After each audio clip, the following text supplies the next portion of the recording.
You're a big country.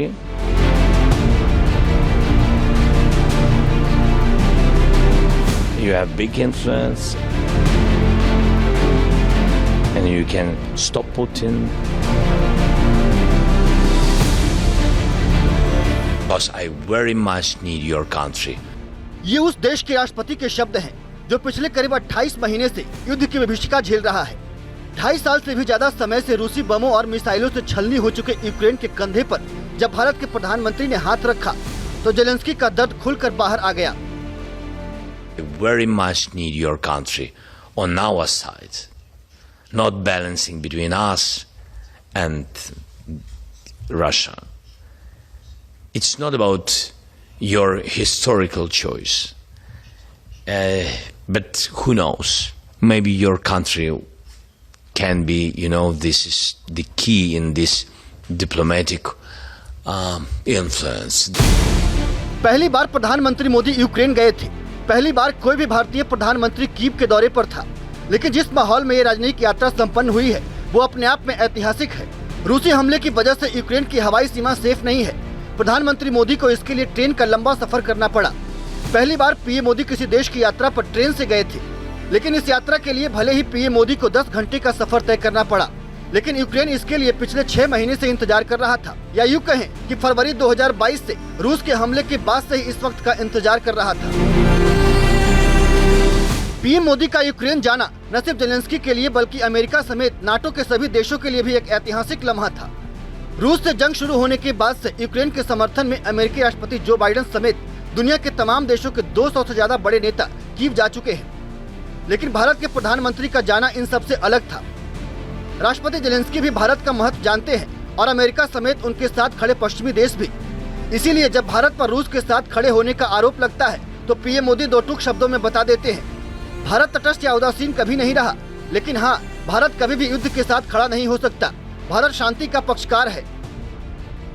हम बहुत ही conviction के साथ युद्ध से दूर रहे हैं, लेकिन इसका मतलब ये नहीं है कि हम तटस्थ थे। हम न्यूट्रल नहीं थे। हम पहले दिन से ही पक्षकार रहे हैं और हमारा पक्ष है शांति का। हम बुद्ध की धरती से आते हैं जहां युद्ध को कोई स्थान नहीं होता है।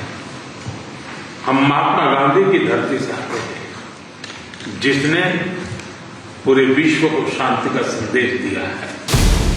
प्रधानमंत्री मोदी के इस यूक्रेन दौरे पर अमेरिका और ब्रिटेन समेत तमाम देशों की निगाहें लगी हुई थी। पिछले महीने जुलाई में पीएम मोदी के मॉस्को दौरे के समय से ही अमेरिका समेत यूक्रेन समर्थित सभी पश्चिमी देश चिढ़े हुए थे। लेकिन पीएम मोदी ने कीव की यात्रा पर जाकर सभी की जुबान बंद कर दी। पीएम मोदी ने जेलेंस्की के साथ 1-to-1 बातचीत में ये साफ कर दिया कि रूसी राष्ट्रपति के साथ बातचीत के दौरान भी आंख से आंख मिलाकर 2 टूक नहीं है। मैं पिछले दिनों रशिया की मुलाकात के लिए गया। वहां भी मैंने साफ शब्दों में अपनी मांग कही है कि किसी भी समस्या का समाधान रणभूमि में कभी भी नहीं होता है। समाधान का रास्ता बातचीत से ही निकलता है, डायलॉग से निकलता है, डिप्लोमेसी से निकलता है। और हमने बिना समय गंवाए उस दिशा में आगे बढ़ना चाहिए। दोनों पक्षों को साथ बैठ करके इस संकट की घड़ी से बाहर निकलने के रास्ते तलाशने होंगे। भारत ने यूक्रेन के साथ बातचीत में ये साफ संदेश दिया कि युद्ध में आपके साथ न खड़ा होने का मतलब ये बिल्कुल नहीं है कि भारत दूर से तमाशा देखने वाले देशों में से है। पीएम मोदी ने साफ शब्दों में भारत का स्टैंड साफ कर दिया। पीएम मोदी ने कहा, भारत ने इस संकट की घड़ी में यूक्रेन की मानवीय दृष्टिकोण से बढ़ चढ़ कर मदद की है। भारत शांति का पक्षधर है और शांति के लिए जो भी प्रयास कर सकता है 2 कदम आगे बढ़कर करेगा। मैं आपको विश्वास दिलाना चाहता हूं कि शांति के हर प्रयास में भारत अपनी सक्रिय भूमिका निभाने के लिए तैयार है। व्यक्तिगत रूप से मैं भी अगर इसमें कोई योगदान कर सकता हूं तो मैं जरूर करना चाहूंगा।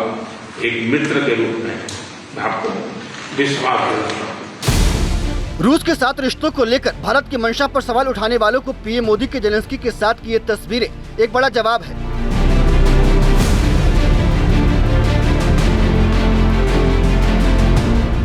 किसी भी जंग का सबसे भयावह पहलू होता है निर्दोष नागरिकों की मौत। उसमें भी मासूम बच्चों की मौत दिल को चीर कर रख देती है। किसी भी सभ्य और संवेदनशील समाज में बच्चों की मौत को सही नहीं ठहराया जा सकता। जेलेंस्की के कंधे पर पीएम मोदी का हाथ इस बात का प्रतीक है कि भारत यूक्रेन के साथ खड़ा है और शांति की दिशा में आगे बढ़ने का प्रयास कर रहा है। इसीलिए जब ब्रिटिश मीडिया पीएम मोदी के हाव भाव पर सवाल उठाता है, पुतिन के साथ गर्मजोशी को लेकर सवाल करता है, तो विदेश मंत्री एस जयशंकर अपने जवाब से पश्चिमी मीडिया की जुबान बंद कर देते हैं। In our part of the world, when people meet people, they are given to embracing each other.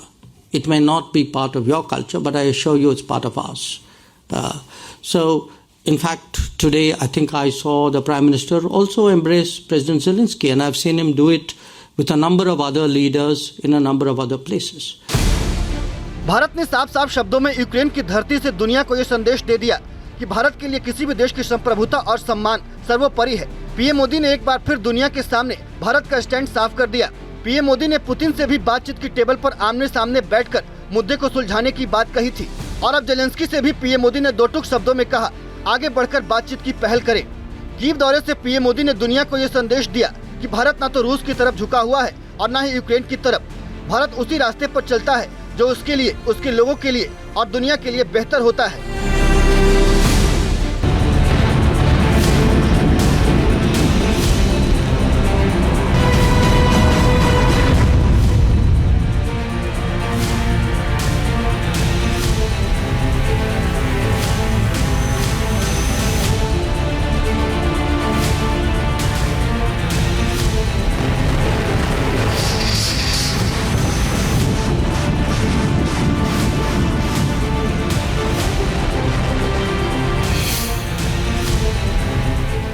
रूस डोनेस्क में तबाही मचा रहा है।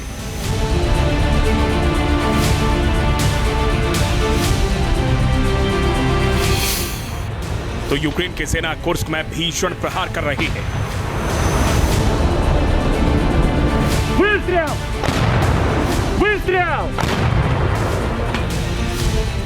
कुर्स्क के एक बड़े इलाके पर यूक्रेन की सेना ने कब्जा कर लिया है। कुर्स्क में यूक्रेन की सेना ने 35 किलोमीटर का कब्जा कर लिया है।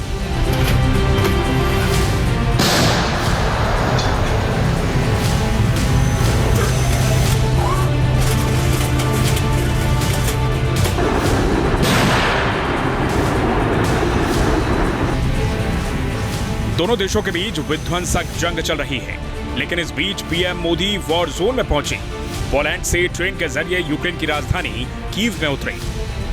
यूक्रेन के दौरे पर जाने वाले पीएम मोदी पहले भारतीय प्रधानमंत्री हैं। 1991 में सोवियत संघ के टूटने के बाद यूक्रेन की स्थापना हुई थी। तब से लेकर आज तक कोई भी भारतीय प्रधानमंत्री यूक्रेन नहीं पहुंचा था। लेकिन पीएम मोदी का कीव दौरा इसलिए और भी अहम है क्योंकि पीएम ने यह दौरा ऐसे वक्त में किया है जब रूस और यूक्रेन 2.5 साल से जंग में है। साथ ही इस वक्त तो दोनों देशों में हालात और भी विध्वंसक हैं। ऐसे वक्त में पीएम मोदी के कीव दौरे पर पूरी दुनिया की नजरें टिकी हैं, क्योंकि 24 फरवरी 2022 के बाद से यूक्रेन के दौरे पर केवल नाटो देशों के मुखिया ही पहुंचे हैं। ऐसे में पीएम मोदी के इस दौरे से दुनिया को बड़ी उम्मीद है। यूक्रेन की लड़ाई जिसको 32 महीने हो गए हैं, भारत शुरू से ही न्यूट्रल पोजीशन इख्तियार किए हुए है। भारत में इलेक्शन होने के बाद जब बीजेपी को उतनी मेजॉरिटी नहीं मिली तो उनका पहला दौरा रशिया के लिए था। अब जाहिर है जब वो रशिया से जाके पुतिन से मिलेंगे तो अमेरिकन इस बात से नाराज होंगे, हुए भी होंगे। तो वो उसको बैलेंस करने के लिए यूक्रेन में जाना डिप्लोमेटिकली शायद अनिवार्य था। रूस ने जब यूक्रेन पर अटैक किया था तो उसने सोचा नहीं था कि यूक्रेन उसके सामने 2 हफ्ते भी टिकेगा, लेकिन आज जंग को 2.5 साल हो गया है। यूक्रेन की सेना रूस को हर मोर्चे पर करारा जवाब दे रही है। रूस के सामने यूक्रेन इतने दिनों तक टिका रहा तो ये जेलेंस्की के हौसले की वजह से मुमकिन हो सका।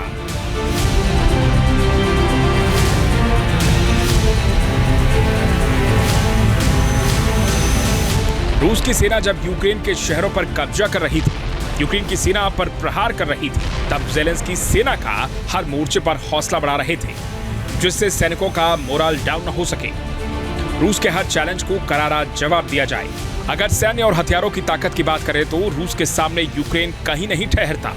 लेकिन जंग केवल हथियारों से नहीं जीती जाती, बल्कि इसके लिए कड़े और बड़े फैसले लेने पड़ते हैं, और ये फैसला एक लीडर ही लेता है। जंग जैसे हालात में यूक्रेन का ये लीडर डरा नहीं, सहमा नहीं, और न ही पुतिन और उसकी सेना के सामने हार मानी। रूस ने कई बार परमाणु धमकी भी दी, लेकिन यूक्रेन डिगा नहीं। और आज हालत यह है कि यूक्रेन की सेना रूस में घुस चुकी है। पुतिन खुद भी यूक्रेन की इस ताकत को समझ नहीं पा रहे हैं। लेकिन एक बात तो क्लियर है, रूस के सामने यूक्रेन इतने दिनों तक टिका रहा तो उसके पीछे सबसे बड़ी शक्ति है अमेरिका।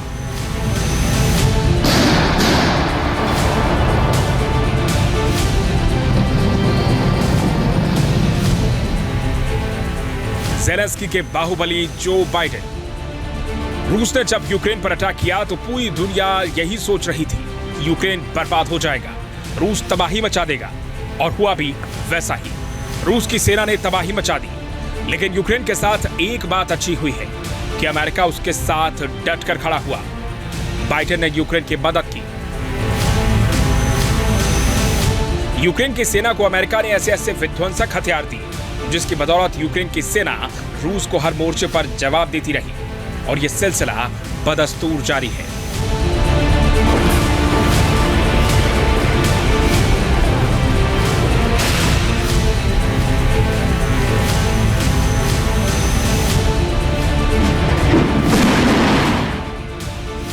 अमेरिका ने यूक्रेन को पैट्रियट मिसाइल डिफेंस सिस्टम दिया, M142 हिमास रॉकेट सिस्टम दिया, MGM-140 CMS दिया, अब्राम टैंक दिया, जेवलिन एंटी टैंक मिसाइल और स्टिंगर एंटी एयरक्राफ्ट मिसाइल दी।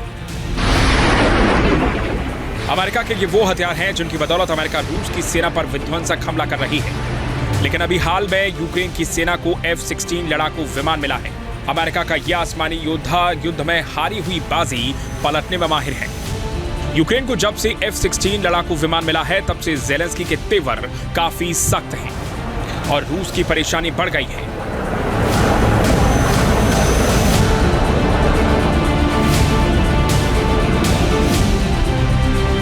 नाटो के खिलाफ पुतिन तैयार।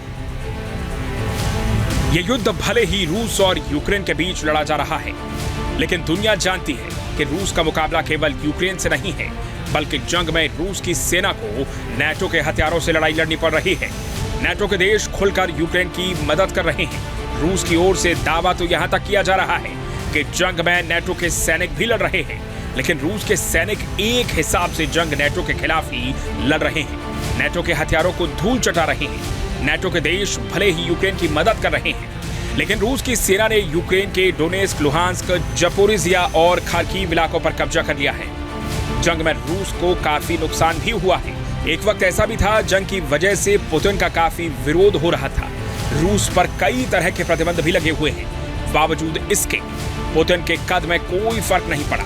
पुतिन रूस के 5वीं बार राष्ट्रपति बने और पुतिन के बारे में कहा जाता है कि जो वो ठान लेते हैं वो करके दिखाते हैं। यूक्रेन और नाटो भले ही कुर्स्क में यूक्रेन की जीत का जश्न मना रहे हैं, लेकिन सवाल है कि क्या पुतिन बाजी पलटेंगे।